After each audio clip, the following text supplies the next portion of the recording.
Hi, this is Alex, this is the Editor's Toolkit, and today I've got 5 tips for you to help make you a better editor.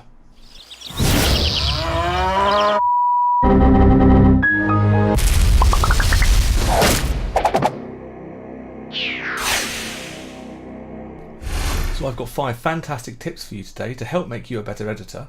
If you like the video, give it a like and subscribe. And these tips aren't just for beginners. I was using Premiere professionally for 2 years before I found out about the first one, and I've got 18 years of editing experience under my belt, and I use all of these tips on a daily basis. So without further ado, let's get on with number 1. So replacing a clip in Premiere couldn't be any simpler. All you have to do is select the clip by clicking on it that you want to replace. I'm going to replace the shot of these calves with this shot of a chicken. Make sure you've got an in point set on the shot that you're bringing in. Right click on the shot you want to replace, go to replace your clip from source monitor, and there you go, your shot's been replaced. So for the next tip, I'm going to show you how to set your dissolve presets. Setting your dissolve presets is really simple, and you'll be using dissolves a lot for audio, but maybe for video too. If you click on an edit within your timeline, you can right click and say apply default transitions, and it'll give you default transitions there. That transition I have set to 1/4 of a second, so if I press play, both the audio and the video will dissolve over 1/4 of a second. Of course, if you wanted it to be a bit longer on the audio, you could always drag it out, but you can go into your presets, within preferences, and if you go to timeline, here you have your video transition default duration and your audio transition default duration. I have it set to seconds because I work across different frame rates. You can set it to frames, but of course if you're working at 60 frames a second, it's a different duration to if you're working at 25 frames a second.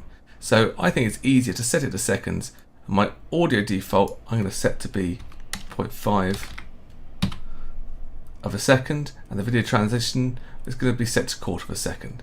OK that, and I remove these 2 effects.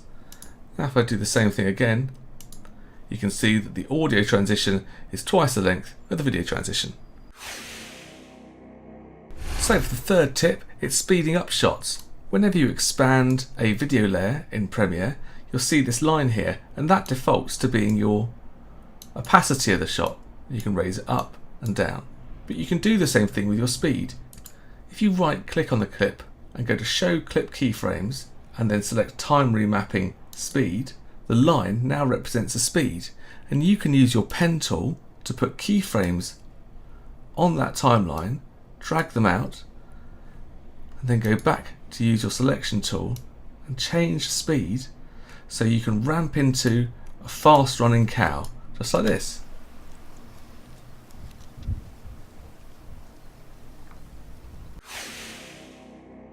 Grading adds a great finish to your sequences, and it's really easy to grade in Premiere. There are loads of presets, so you hardly have to do the grade at all. If you select Lumetri Color, you can then go to Creative, and within here you can click through and get presets that have already been built around existing styles. So no matter what you want, there's a preset for it. When you find what you want, just click on it and it applies it to your clip. If you don't want to bother going through the entire timeline applying that preset, you can always go to New Item, Adjustment Layer,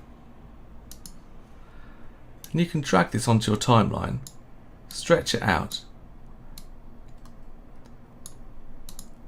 just apply that preset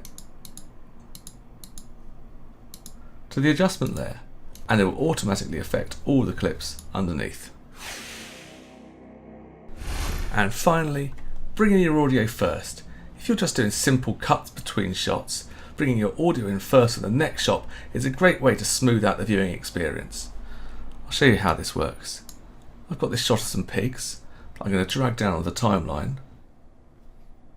But because it's a scene change from there to there, a simple cut can feel a bit harsh. What I would do is drag my audio down onto the next layer and unselect link selection and just drag the audio back to start maybe a second earlier. Put a transition on that as well to smooth it through, and the edit now looks like this.